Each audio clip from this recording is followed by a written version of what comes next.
I'm fired up to see how you guys do this year, man. Looks like you guys are making some moves. I think there's more moves to come. And I think it's going to be a first baseman. I don't want to get you in trouble, but I think it's going to be Arenado or Bregman at some point, and you'll have the pleasure of figuring out what you do with Devers and Costas. That'll be all. That's on you, bro. Hey, Case, shut up, bro. I'll see you, bro. And I'm in love with the good life. Can't give it up. Make it to the top. Keep climbing. I wanna live it up. The good life. I'm coming up. I'm coming up. The good life. Good life. Oh, good life. Good life. Good life. Boom! Coming in hot, Chinch. You looking forward to this one, brother? You know what I'm saying? What's going on? It's two things. One, it's always great when you have friends on and they see you do the intro and they're like, "What is he doing?" And second, you thought we've had this guy on. You're tight with him, and we haven't. What's going on? Bro, I'm at the winter meeting. I'm at the winter meetings. We're having a nice dinner. Me and I'm trying to think who are we with? Adnan, Ruben Marlon's his brother, right? and you know, AC's there, and I'm like, hey man, you know, I'm thinking to myself, like, you know, it's been great. I'm trying to think, when did we have him on the podcast? And I'm like, when we have you on the podcast? It's like, podcast? Like, I've never been on your podcast. So I was like, well, we got to make that happen. So we're making it happen today. But I got to give him a proper introduction first off. This is one of my dear friends in the game, a guy that I love so much. Played with him in 2008. He was my guy. You know, we were kind of bench buddies, having to, you know, roll, you know, going to dinners on the road and everything like that. 14 years in the big leagues. 6 years as a manager with the Red Sox, 3 times world champion. I didn't know he was the 3 times. I thought it was 2 times. 3-time world champion. He's done everything, dude. He's been at ESPN for a few years. That's how he knew Adnan. But just one of the best guys in baseball history, and the manager of the Boston Red Sox, and my dear friend, my man AC, Alex Cora. What's up, AC? How you doing, dude? What's up, brother? I'm excited, man. I was very disappointed in the winter meetings. You know, I knew about your podcast and not even like a courtesy invitation. Hey, man, now we're here. I didn't want to bother you, bro. I think that's what it was. I don't want to bother you. You were so big time with the Red Sox manager. I was like, I think he's going to big league me. You've been bothering everybody. You bother everybody. It doesn't matter, bro. Stop the excuses. Hey, so first off, where are you? Are you you're in Puerto Rico right now? Yeah, in Puerto Rico right now. Actually, I'm heading to Boston tomorrow. Oh, nice. We got Fan Fest. Actually, it's a little bit different. It used to be at a hotel with a casino and like a big convention.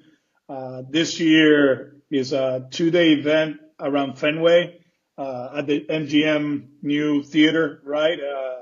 It's going to be interesting because they're going to have kind of like the premiere of Netflix, you know, the Clubhouse. They're going to show kind of like the highlights or lowlights, whatever you want to call it, you know, of Netflix. And so it should be interesting. Did Netflix follow you guys last year? They follow us so the whole spring training, they were there with us. During the season, they pick and choose. When we were hot, they follow us every day. When we sucked, they stopped following us. Hard Knocks? It was like Hard Knocks, kind of? I don't think to that extreme. To be honest with you, I had a conversation with the producer. His first name is Greg. I said, what is this all about? You know, that was after the All-Star break, they disappeared for a month. And I was like, what's going on here? You know, like we give you access and now you're not here. And he kind of explained me what the whole thing is all about. It's not about the 2024 Red Sox. It's about stories from the 2024 Red Sox. So it should be fun. They follow a few guys. You know, they mic me most of the time. The coaches, they were in scouting meetings, all that. Interesting to say the least, to be honest with you. Not as bad as people portray it, you know, like It wasn't as invasive, you know, like they did an outstanding job. For example, you know, I had the mic, they had the camera, and if I didn't feel comfortable with what was coming with the conversation, I would go like this. and then they'll step out, you know. So they were very respectful. And what they told me after the season was over, we're gonna make you guys look good. I'm like, that's hard to do, man. We play 500 baseball. That's hard to do, but I guess they will. That's great, dude. That's great. It is weird when you get mic'd up because sometimes you feel like, all right, I want to say the things I want to say, but now I don't want to get, Yeah, I don't want to be out there on Netflix, crushing somebody, you know? yeah, yeah. It's hard. I think, well, we'll see what happens. I actually made some sarcasm comments, about you know the seventh inning, Tanner throwing a shutout, and everybody's just on their phones, not going nuts for Tanner. Uh, I did some play-by-play. I did actually in certain innings. I did. But like, oh, here we go. We're Netflix. First pitch ball is outside. So I I actually have fun with it. Hopefully, there's nothing controversial. I think from my standpoint, it's not that you were careful, but you knew that was there, right? You knew. So you pick and choose. Hopefully, they have somebody that can actually translate for everybody because me and Spanish. Ramon, we were going back and forth in Spanish, right? So I mean, they can do Netflix in Espanol, right? And it'd be a great show. But honestly, it's the first one. I really believe that it's going to be a good one. Well, you saw the comeback, right? Right. Although that's a different story, right? They did an outstanding job, kind of like portraying everything from Theo and the owners to James, the valet parking guy. He was outstanding. So hopefully something that people really like, and it's not the only team that will do it. I think teams should do it and let Yeah, everybody that's know cool, how man. it That's works, cool. right? The access nowadays for fans to get into the clubhouse is cool for everybody. Dude, I want to talk about that last year because last year's team, you guys were right there. You were making a run and all of a sudden kind of fell off and right around 500. And, I feel like the pitching, you guys came out the gates and everything was working great. And all of a sudden, I feel like the league adjusted on you guys. And then it took a little bit to adjust back. Yeah. As far as the offseason, AC, like what you guys have done, trading for Crochet, signing Walker Bueller, bringing in Chapman for your bullpen, still talking about some other moves. Maybe Arenado's out there, Bregman's out there. How do you feel right now, going into the season with the lineup you have and the pitching that you've put together? Well, there's two things that we have to be better. And for everything we talked about the pitching staff last year, like you said, for a month there, you know, teams adjusted. We started playing some veteran teams that, they start sitting on soft, right? I saw it against the Padres. We talked about it in Dallas. It was Machado and Higashioka. Wano slider. They demolished it over the monster. And it's not that it took us a while, but we were doing it so well that we were like, you know what? It's gonna even out, right? What's happening right now is just an aberration of what should happen, right? Uh, were we that good, as good as we were early on? No. Were we that bad? No. It's gonna even out, but it took a while to even out. I'll tell you that. So that part we have to be better. We are actually deeper, with Garrett and Walker. The bullpen, I'm excited about it because you know Bernie is a good lefty. A guy that's he can sink it. Now we have a different look with Wilson. We have another different look with A Chappie. thunder. That's like not only 102, but man, if you follow that account, man, his Instagram account is amazing. It's the best Instagram account in the big leagues, man. This guy is amazing. He's a freaking monster. Was He was boxing yesterday, boxing. I'm like, man, what are we doing? But I think we are deeper. Justin Slayton did a good job last year.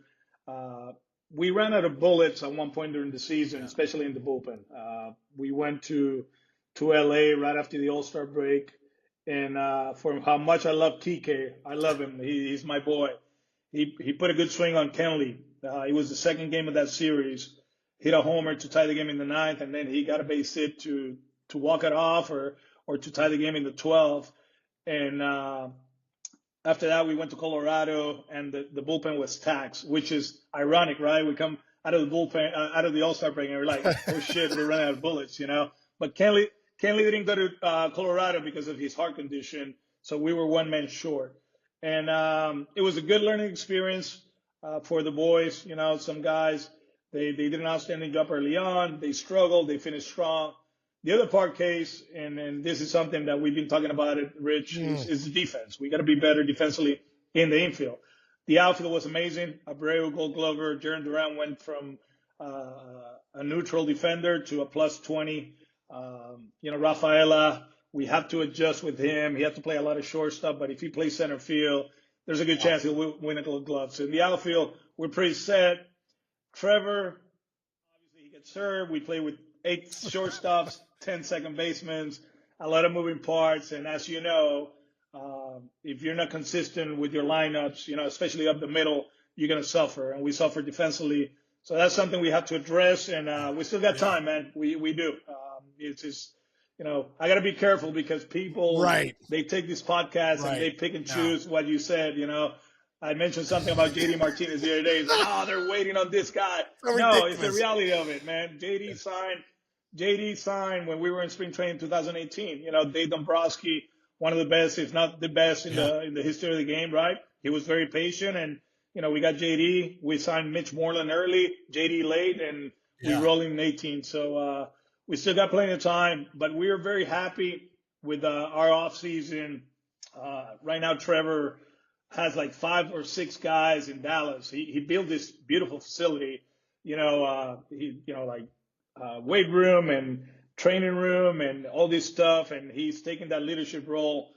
Vaughn Grissom is there. Roman Anthony's there. Ref Snyder's there.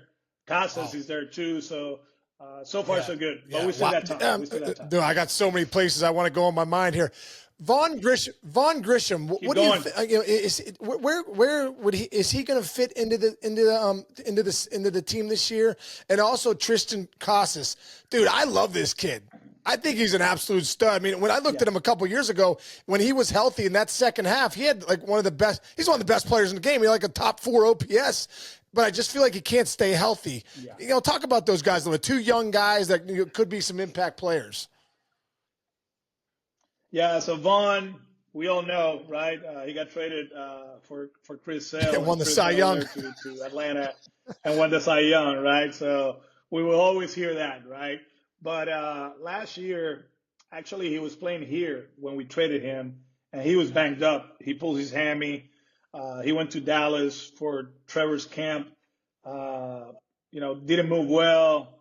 Got to spring training a little bit behind. He got hurt again in spring training. When he was coming off his rehab assignment, he got sick. Wow. He lost 15 pounds. So he was behind the 8 ball the whole time, you know. So I love to say, you know, let's give him a mulligan. You know, this guy offensively, you know, for certain people, he doesn't play the part. But for others, we know he can shoot the ball the other way. He's learning how to pull the ball in the air. We have to do that at Fenway, right? Like for how good of a hitter he is, we got to pull the ball. It's short. It's just, I mean, it's right there, right? So we're doing that. The offseason for him, a good one as far as like be more explosive, be more dynamic, right? And hopefully a little bit quicker. And he's been doing everything, you know. He's going to get every shot to make the team. He played well the last 10 days when we called him up last year. A good kid that he loves to play, man. I don't know if you know him, but he's always, you know, asking questions, this and that, you know, and looking forward for him to go to spring training and do his thing and put pressure on us to make good looking player. Good looking player. Yes.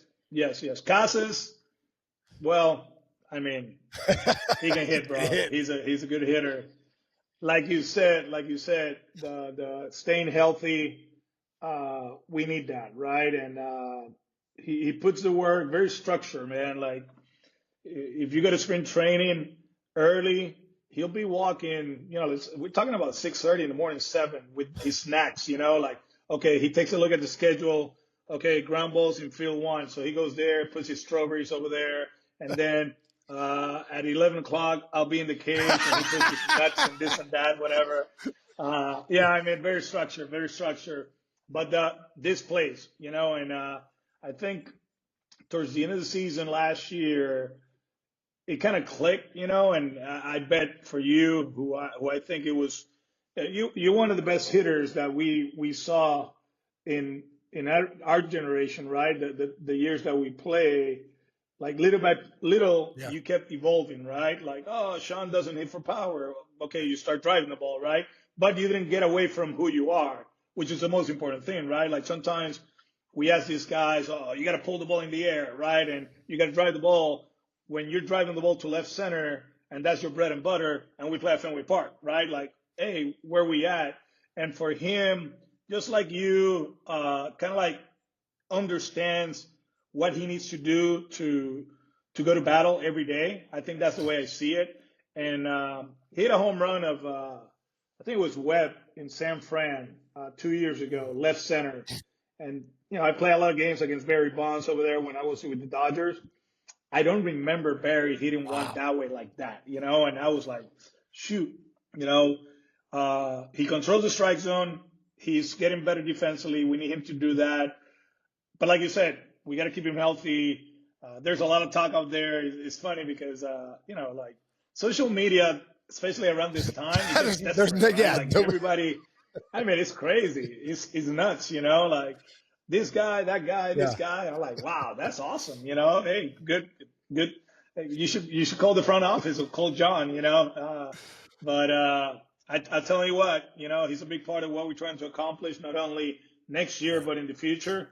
And AC, I want he's a good to player. stay there because I'm interested in your take because, I think a lot of the analytics and I listen, being with the Yankees and being the hitting coach, I saw it firsthand. So I appreciate the analytics guys.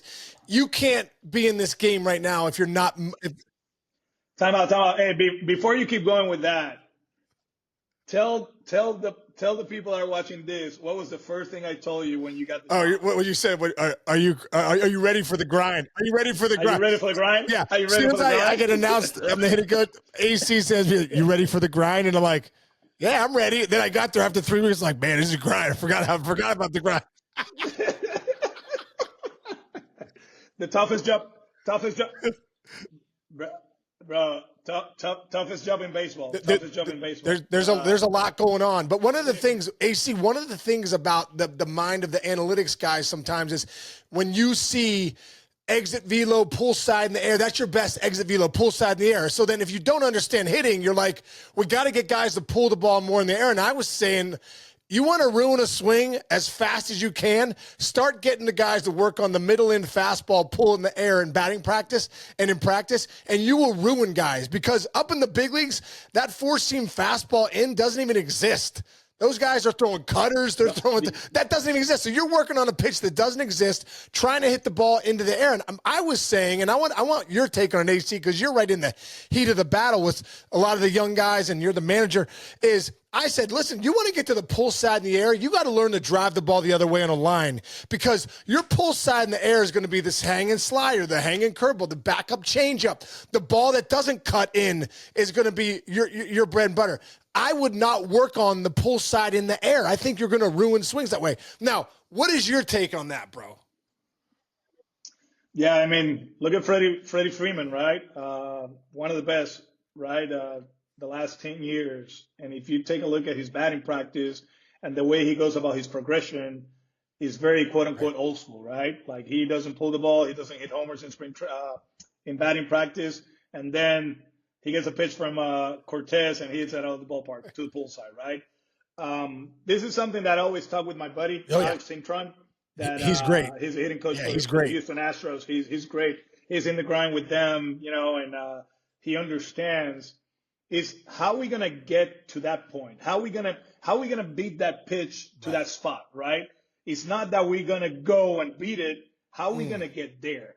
And for me, it's very important. It is very important to stay in the middle of this field, the big part of the field. I'm a big believer, just like you, especially at Fenway or any ballpark. Manny Ramirez was the best, probably the best righty we saw playing at Fenway.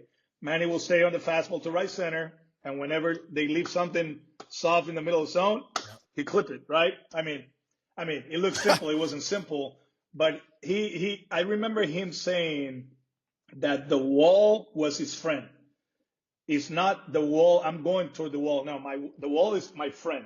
What that means, like I'm gonna be on the fastball. I'm gonna be on the fastball right center, and if I'm a little bit out in front on something soft, it's off the wall. It's a homer. So I think just listening to guys, and I talked to you about Judge and other players. I've talked about him. I heard all he's trying to do is hit a line That's drive it. over the second baseman. He doesn't pull a ball on BP. Judgy doesn't pull a ball on BP. No, yeah, you call him Judgy, I'll call him Aaron. Okay.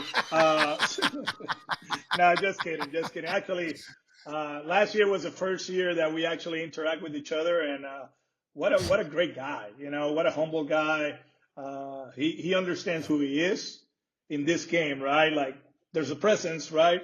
But very humble, good guy. But going back to hitting, talking to guys, talking to you in Dallas, line drive over the second baseman, line drive over the second base. It seems like anything soft in the zone, he's gonna hit it out of the ballpark, especially at Fenway. So I just believe that there's ways to pull the ball. Actually, I'll give you one. Go to YouTube and put Christian Campbell, all his homers last year. This is a guy, right? This is a stud. Right center, soft pull, right? Roman Anthony, the same way. I mean, a little more pull, right? More pull oriented, but still drives the ball to left center. It gives yourself a chance, and whenever I talk hitting, I'm very honest with everybody. I hit 230 in the big league. So I'm not the perfect guy to talk about this. I'm very honest about myself, but I think the principles of hitting are still the same, right? And you got to pick your spots when you're going to pull the ball. Like you said, I had this conversation with Carlos Delgado. We actually text during the playoffs, and Carlos, as you know, beast, right? I mean, 475. He should still be the fact that he was off the ballot right away is an absolute crime. Awful. Yeah. Atrocious. Yeah, atrocious. Like atrocious. Yeah. So he texts me during the games. He's like, AC, there's nothing inside. When they go in, it's a ball. Like they don't use the fastball inside. I'm like, Carlos, that's where we at. And people are. So we're teaching guys to pull the ball in the air for power, and we're telling the pitchers to throw away. Exactly. So what is it? Where we at? What are we doing? No one pitches in, but we're training in. It's insane. It's insane. So I told some of the young guys, if you can't go the other way, like you're going to be in trouble. You will get exposed. In the big leagues, these guys are the sharks, man. These are the 1%ers. There's a reason 95% of minor leaguers don't play a day in the big leagues, because these guys are sharks. And as soon as they see you trying to pull, you're going to get a steady diet of sliders. See you later, man. You're going to be back in the minors before you know it. Yeah, I mean, if you go back to when we played, and the perfect example was Kevin, right? Yeah. Kevin Millard. He went to Fenway, and I'm pulling the ball. But one thing about him, he controlled the strike zone. Whenever they went away, he didn't swing. So you have to be very disciplined. If you're going to go with this approach, then you know what? The other part of the plate, don't go for it. And then actually, Kevin did a good job when he was at Fenway. No, he did, man. He did. And even going back to Big Papi. But when Big Papi was at his best, that left center wall monster he owned it. And then you try because he could cover middle away, and he would clip you to right in a hurry when with something hanging. But when Big Papi was the best in the business, that left center was his bread and butter. Yes. JD Martinez. Like people talk about JD. JD, he lives and dies with the right center gap, and then you go to the division series against Jay Happ. He got a 2-0 pitch down in the zone, one that he was actually looking for like 2 weeks because he trained himself. He knew he's going to miss down and in. He's going to miss down and in. And the night before, we're talking, me and JD, and I'm like, what you got? He's like, I'm looking down. I'm like, you looking down? He's like, yeah, Alex, I'm not looking up, because if you look up, he's going to beat me to the spot. But as soon as he misses down, I'm going to get him. And he actually did. But it's the cat and mouse game, right? Like you're gonna pick your spots, but you gotta be disciplined. I think that's what a scientist he's been, JD Martinez. Just the influence he's had on so many different guys, and playing pickleball now. Pickleball. He's a Pickleball expert. now. Yeah, everyone is. Eric Burns and Brad Penny. All these guys are Todd Walker. Remember Todd Walker? Walk told me I'm a pickleball JD legend now. JD Drew. JD Drew's playing pickleball. Oh my God. Dude, speaking of JD Drew, bro, JD Drew, I mean, the most talented guy I've ever seen that really, like, I don't even know if he loved baseball or not, but I just remember, I don't know if you remember this story, AC. I think I might have told you. One day, dude, in '08, we're sitting there and I'm up in the food room. I'm getting my ice cream cone with that ice cream machine. I'm getting some sprinkles. I look over and there's a hunting DVD going on. I'm like, oh man, somebody left the hunting DVD on. It's like 6:58. The game's at 7:05.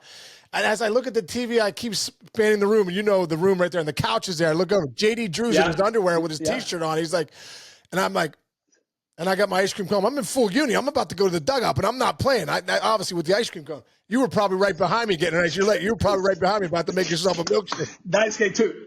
Dice cream was right behind you. You and I just got done playing dominoes with Mikey Lowe and David, and then we got an ice cream. I look over, dude. JD Drew is sitting on the couch, and I'm like, "Hey, bro, what's going on? You playing tonight?" He's like, "Yeah, I'm playing." I go, "Do you know it's 6:58? It's 6:58. You're hitting third tonight. Big Poppy's hurt. You're hitting third." He's like, "Oh, it is?" I go, "Yeah." Swear to God. He gets up, walks downstairs, goes to his locker, puts on his clothes. They announce the team. He runs out. First at bat, bomb the left center. I go, This guy is different. I mean, this is yeah. Was that the year he didn't play for like the last 3 weeks, and then he shows up in the playoffs and boom, like nothing, I think that was the year amazing. Before in '07 when you guys won it. 07. One of the most talented players I saw in college baseball. Yeah, I played against him in Omaha. He played for Florida State. Him and Kotsay, and Kotsay, they were like above and beyond everybody. Yeah, two of the best college players, and two great big leaguers too. There's no doubt. That when you're speaking of JD Martinez, that 2018 team, man. You know, when you think back to those times, bro. I mean, it was just so many cool things happened. But what are some of the moments when you're able to look back and go, that was incredible? So. I met Mookie in, we had all this stuff. I flew to Boston January 3rd, and the Cavaliers were playing the Celtics, and Mookie was there, so I meet him. We talk a little bit, right, and in person, right. We had conversations on the phone, and the year before in the playoffs. Him and Xander playing against us, the Astros, right. They were very, very patient, right? Like you get ahead and then you can do whatever. And then the third at bat, they'll predetermined swing. It's a predetermined swing. So we expand right away. They will swing. So we wanted to get him out of that, the auto take. You know, we wanted him to be more aggressive, Mookie Betts. So we in the schedule, it was the Rays. And at that point, we had Archer was with the Rays. I go, hey, Mook, after all this stuff, whatever, you know what you're going to do opening day? First pitch fastball. You're going to go deep. Remember that. So he's like, oh, no. I'm like, yeah, you're swinging. You got to change the whole thing. You have to make sure everybody knows we're different than last year, right? So in spring training, man, his first 20 at-bats, he swung the first pitch 20 times, and he was 0 for 20. 0 for 20. And I'm like, holy shit, this is not going to work, and he took a few pitches and all that, whatever. Long story short, man, we go to Tropicana Field, and I'm like, man, is he going to swing at it? For me, it was like a big moment. Like, he better freaking swing, First pitch, bro. Bah! Hits the ball in left center, and we were like, oh, shit, he clipped him. But fucking Kiermaier in the corner in Tampa, Oh, yeah, it keeps going. A lot of people die there in both. Freaking Kiermaier jumps and he gets it, but it was like, okay, cool. They believe in what we're preaching. There was another one, we in Minnesota, Joe Mauer against Porcello, and that's the first year Mookie, Jackie, and Benny used cards in the outfield, right?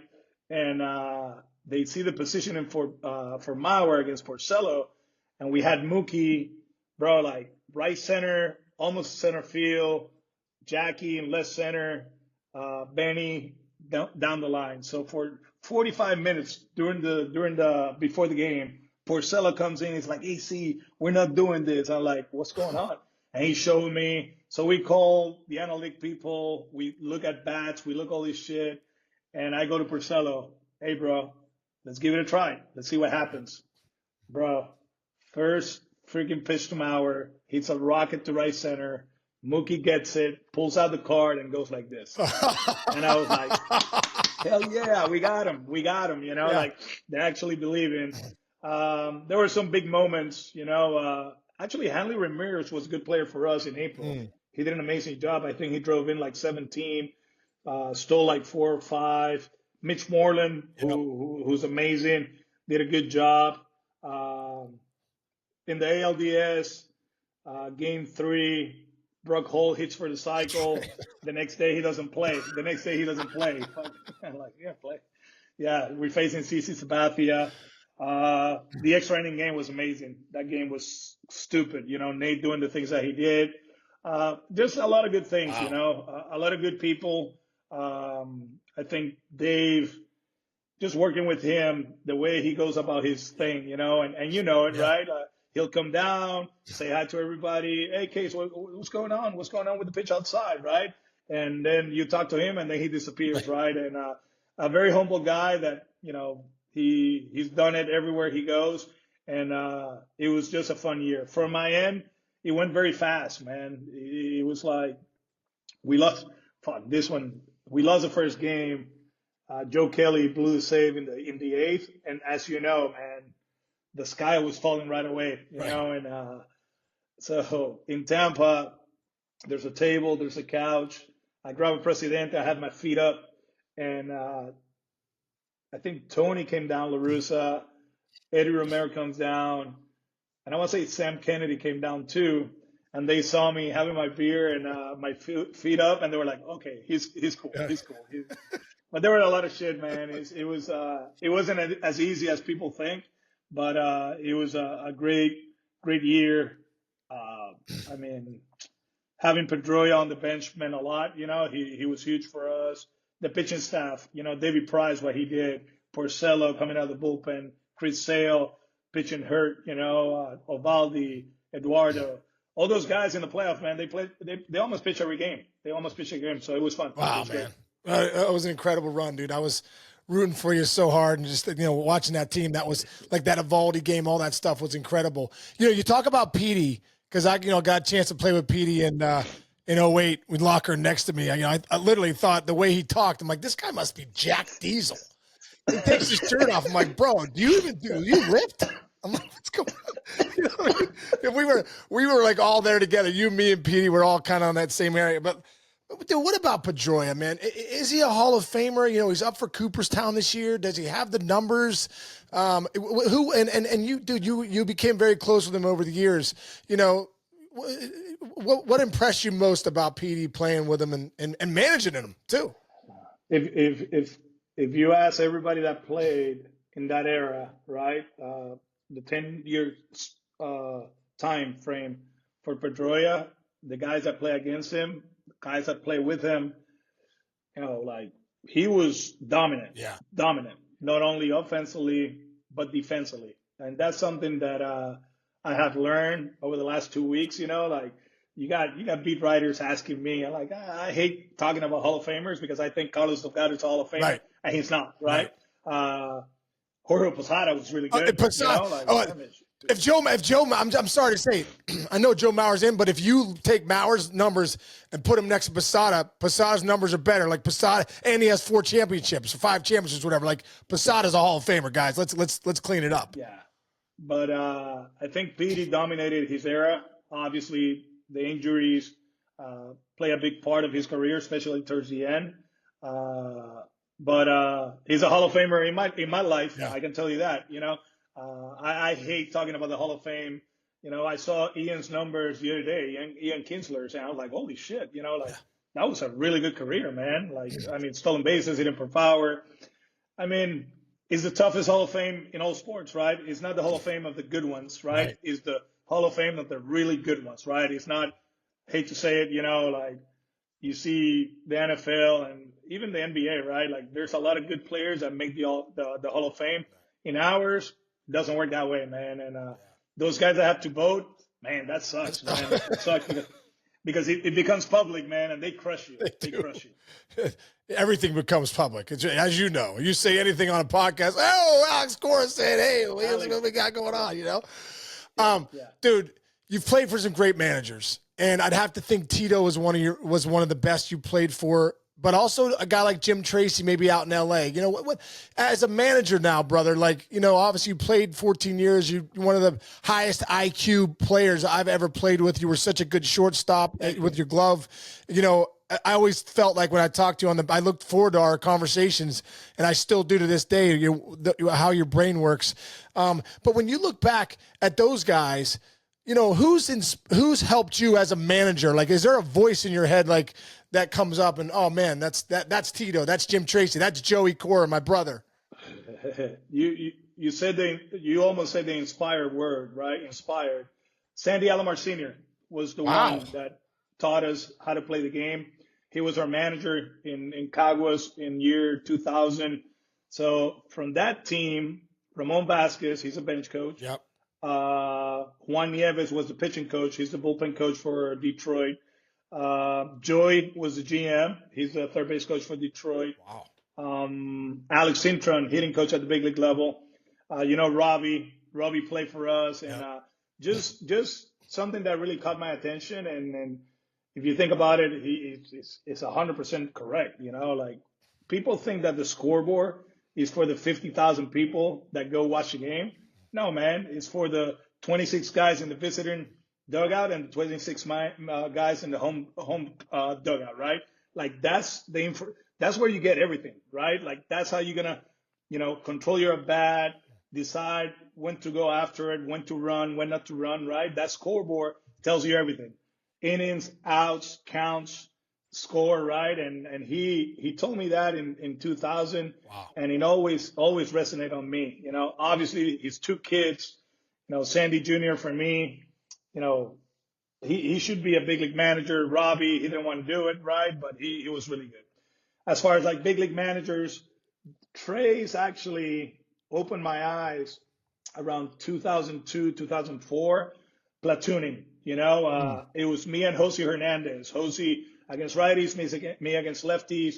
That one caught my attention because, you know, we played and we were big league fans, right? But we never saw it that way, right? Like we always thought it was 9 guys, they play, and that's it. And all of a sudden, AC, you're playing against righties. You know, Jose, you're playing against lefties. And, you know, I think in '04, Jose hit 15, I hit 10, you know, and we hit 270 as a combo. So 270 with 25 and 75 RBIs or something like that. That's really good, you know. So he was good at it. Also defensively, obviously Barry was at another level. We actually started shifting him, and that kind of like, okay, this is different. I hated it too because there was one game in Dodger Stadium. I'm playing short right field, and he hits a freaking missile, and I try to like block it and jump earlier, so it went through my wickets, and the freaking the scorekeeper gave me an error. I was hot. I'm like, no, I'm not supposed to be playing that way. That's not my fault. I'm on the grass. Yeah, I'm on the grass. That shit don't work. So yeah, but learned that from that, and the other one, Tito keeps impressing me because I think he goes into a situation in '04 that it was very tough, right? A tough one. I think Grady Little, if you talk to everybody, Grady was really good. He just, you know, that happened, right? Right. And then Tito comes in, and they were actually struggling, right? Like, they were the wild card team. They had to trade Nomar, all that. To deal with all that is hard. To deal with all that in Boston is a lot harder, right? He's a superstar player. He gets traded. You get Cabrera. You get Doug Mankiewicz to play first. And I bet the whole, you know, madness is going like, what the hell is this? You know, what are we doing? Right. And for him to be able to do that was great. Then '07 was a really good team. '08, I think he maximized what we had, right? We were banged up, and we made it all the way to Game 7 of the ALCS. Then, he goes to Cleveland and he wins. He's going to be in Cincinnati, and they're making moves. And he's very honest about this. He's not up there, I want this guy, I want this guy. He's like, give me the players, I'll go. But if you start looking at the roster, yeah, it's very Tito-like, right? The bullpen is going to be great. The rotation is going to be good. They're going to play good defense, and they're going to grind, and excited about him being back, happy that he's healthy. I think we all are, right? Like, as long as he's healthy, he can do it, right? And, Yeah. But he was really good about having Sean Casey a star player and not playing every day in Boston. Mark Kotsay coming from another situation. By the way, you're going to play first. Dealing with all this stuff, and there were no complaints, right? We kept going, we kept grinding. He's always surrounded by good people, which is the most important thing. I think Milsey for him, That's he's the amazing. key. That's the key. Yeah. He keeps him in check on and off the field. He helps him out, right? He helps him out, and he's always DeMarlo Hell, amazing for him. John Farrell, pitching coach, always there for him. So happy for him. So those two guys, learn from everybody, the good and the things that I won't do. I think that's the most important thing. Just like our players, I bet there's a lot of things that they like, and a lot of things that they don't like, But I think I try to keep it as simple as possible, just like they did, and hopefully it keeps working. Yeah, love it, dude. I got two more quick things. When I know being from Puerto Rico is big. That it's in your heart. And you talk about Sandy Alomar Sr., you talk about the Alomar brothers, you talk about Ramon Vasquez, all these guys, Carlos Delgado. And you're the first ever Puerto Rican manager in the big leagues. So two things here. What does that mean to you? And what did it mean to you to bring the World Series trophy back to Puerto Rico in 2018? And obviously being the big man on campus, run around your streets. Like, look what we got, guys. Look what we got. We got it. We got it. It was huge for us because in 17 we get crushed by Maria, the hurricane. Right. So it's still in 18, in October 18, we weren't at full force, a lot of people without power, a lot of people suffering, and for me to bring joy to them, it meant a lot. I still remember I had an interview with BA after we won the LCS, and BA goes, a lot of people back home are proud of you. I'm like, no, man, I'm proud of them because we keep fighting. That's the most important thing. One of the things that, it's not that I regret, but I think I should have been more clear. It was a visit to the White House. I had nothing against the president at that moment. It was President Trump. But I felt that me celebrating something at that stage while we were still suffering, it was bad. I didn't feel comfortable doing it. And bro, that we're part of the United States. What they do for us is amazing, the funding, all that. But there was still work to do. And I felt very, very awkward. Like, okay, let's celebrate this at the White House, right? Right. Well, a lot of people suffer here. People took it like politics. No. My thing is sports and my family, right? So that one I regret because I wasn't clear about it. But bro, this island means the world to me. I try to spend as much time as possible here. We go to the Winter Bowl games here. We try to help as much people as possible. And, it's an enchanted island, man. This place is awesome. We always joke around, where you vacation, that's where we live, right? We love it. Yeah. So, dude, I'd be crazy not to say it. And I've had a conversation with you about it before because obviously I live here in Pittsburgh, and Roberto Clemente, City of Champions, bro. It, baby. City of Champions. And Roberto Clemente means so much here, but I also know he means so much in your hometown. When you talk about service to each other, service to your people, does it feel like Clemente's spirit still lives on there in Puerto Rico? It still lives here, but we got to be better. I tell you that. The legacy, is the legacy. But, there's certain times that we become very frustrated because if you go to Pittsburgh, you got the museum, and people really know who Clemente is. Sometimes here, man, like, I make sure this too, they know, right? They know who number 21 is, and they understand who he was as a person and as a player. But there's more, there's a movement to retire 21, and I get it. I understand, right? Like, it probably means a lot to a lot of people, but the way I portray it, the way I see it, Case and Rich, if you ask Roberto Clemente what he'd rather have, retire 21 or have the Roberto Clemente Sports Complex rebuild here in Puerto Rico and have 500 kids every Saturday taking baseball clinics or basketball clinics or whatever, you know the answer. You know the answer. He'll be like, let's redo this, let's do it right. And there's always battle, right? There's always battle, but I think from my end, try to emulate him as much as possible, right? Like, try to do the things that we have to do, and just teach the younger guys who Clemente was. Yeah, awesome, really awesome, man. We got one final thing, AC. Let's go. We Keep do going. a couple quick questions. Chinch throws a couple out kind of fun questions. We call it 9 and 90, but Chinch has got a couple things. I'll answer first, and then AC will answer. Yeah, we can do that. Okay. Let's do it that way. Okay, you ready? Okay. There's 9. We call it 9 and 90. We'll do it super quick. Okay, Casey, first one. What's worse, losing your phone or losing your wallet? Oh, man, losing your phone. No matter of fact, I lost my wallet so much that I made my phone my wallet too. So it's on my phone. I would say losing my wallet, but you know what's worse? Losing your passport. That sucked. That one really sucked. Good. All right. Next one. I asked this to Aaron Judge, and he had an interesting answer. Yes or no answer, Casey. Is it okay for men to get pedicures? Yes. I didn't used to think that until recently I've gotten my dogs are getting so bad. I'm like, I actually need pedicures. So yes, it's okay. My last one was like 7 years ago, but yeah, yes. Okay, there you go.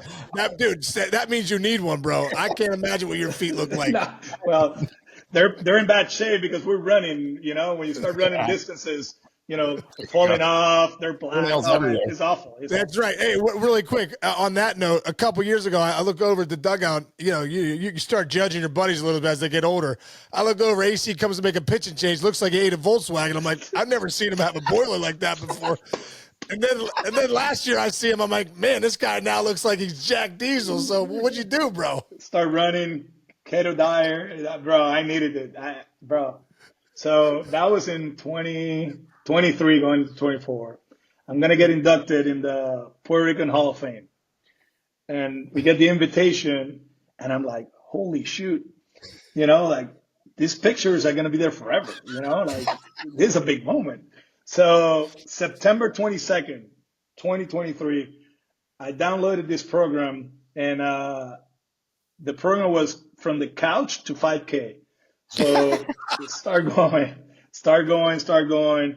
Actually look better, look good, for the induction. And then we kept running. Angelica, she ran the Boston Marathon. So for her training, I helped, I was the partner there. I had to be the support system.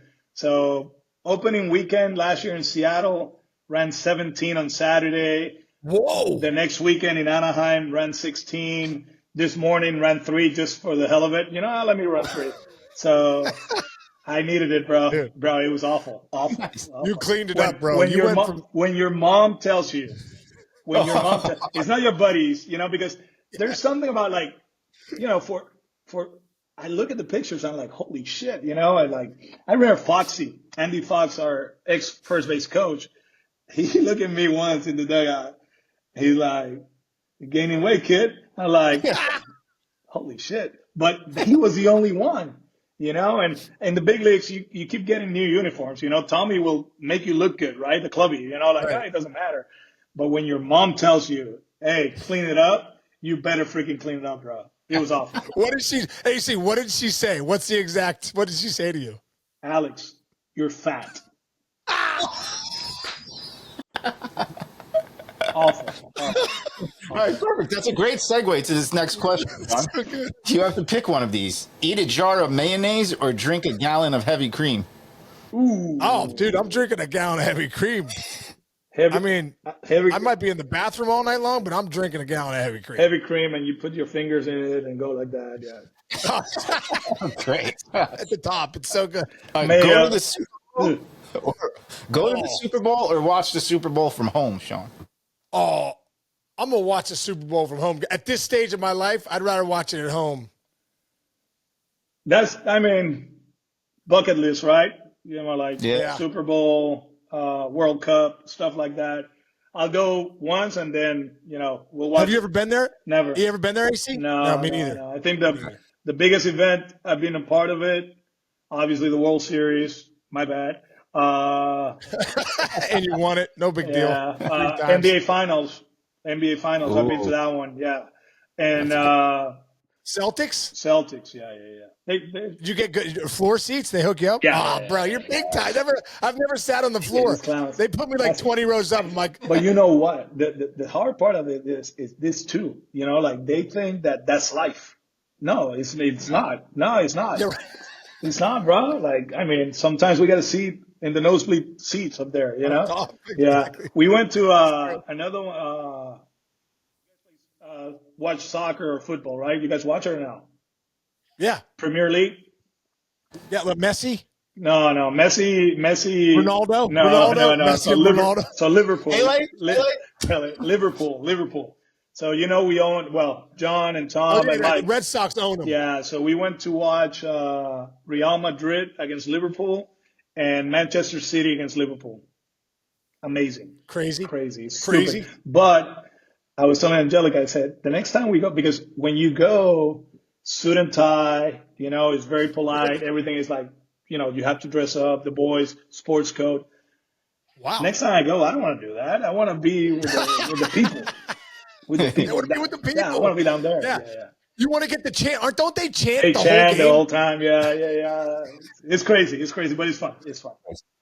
Dude, really quick. I got to go back to when we opened the season in Boston, in Japan in 2008. Oh, Monstro. Dude, they chanted the whole time. Remember the barber?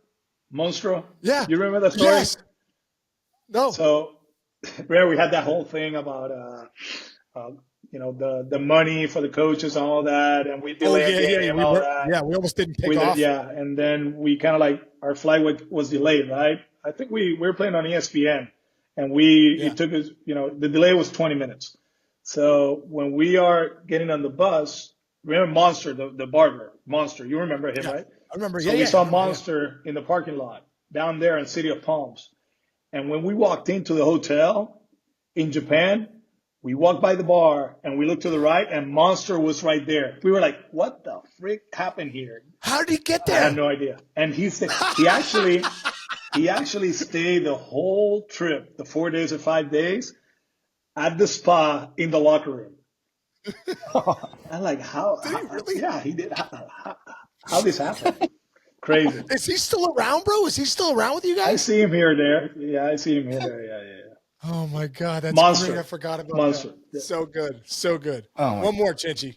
Oh, one more? Okay. This is a good one. I've been waiting for this. But I'm going back to when you guys played together in Boston. The infamous 2-game span that resulted in Terry Francona asking Sean Casey in the dugout if he had polio. Are you familiar with this? I don't remember Sean that. Casey. Okay, Casey, explain the story to him. And then, if you recall, it was more embarrassing. All right, AC. I just come off the DL. We're playing the Orioles. And I hit a ball. I hit one off the Monster. I'm like, I got 2 here. I start rounding first. Boom. Guy comes up, throw. I'm like, shit. So we called those the invisible man. Whoever, we had Christian Vasquez, pull hitter, boom. He'll hit and put the head down. And no, bro, you're not invisible. You're not invisible. That's so good. But that's what it was, dude. I rounded first. I'm like, oh my God. I was thrown out by like 20 feet. I was like, okay, that's not good. Yeah. And I'm just grinding, So the next day I hit one, rocket the gap. I'm like, oh, there's a home run. I just come back from that hip flexor. So that's not 100%. And I'm kind of pimping a little bit, rounding first, but I'm in that no man's land first, second. Ball hits the top of the wall. Markakis bare hand grabs it, throws me out by like 5 feet. place is booing me out the, boo, you're slow, stay at first. So I go into the dugout, bro. I sit down. I'm like, God, I gotta just stay at first. I would be fine, Tito's over there. He's got a big chaw. And he's got, his gum with his big chaw. He looks over at me. Hey, Case, talk to you real quick. I go, yeah. So I walk over. I'm on the thing. He goes, hey, man, listen. He goes, have you been to the doctor recently? I go, no, I haven't really. He goes, is there any chance you might have polio? Because of the way I was running, I go, you know what? Maybe I do at this point. I'm not sure. Hey, Case, on that note, how many times you had that nightmare or dream of you, it actually happened to you, but no, none in real life. Turn off left? Yeah, no, like you hit it and you're running and you're like in quicksand and you can't and then you get up and you're like, oh shit, what happened here? Bro, man, I hate that shit. I hate it. I've had those. Yeah, well, where somebody's chasing you and you can't get where you want. Yeah, I have it all the time, dude. Can't move. Yeah, it's painful. Well, AC, bro, you're the best. Now you've been inside the mayor's office. I can't believe you haven't been in, but appreciate you, dude, man. Thank you so much. I'm fired up to see how you guys do this year, man. Looks like you guys are making some moves. I think there's more moves to come. And I think it's going to be a first baseman. I don't want to get you in trouble, but I think it's going to be Arenado or Bregman at some point, and you'll have the pleasure of figuring out what you do with Devers and Costas. That'll be all. That's on you, bro. Hey, Case, shut up, bro. I'll see you, bro. Love you, brother. Thank you. All right, man. Love you, AC.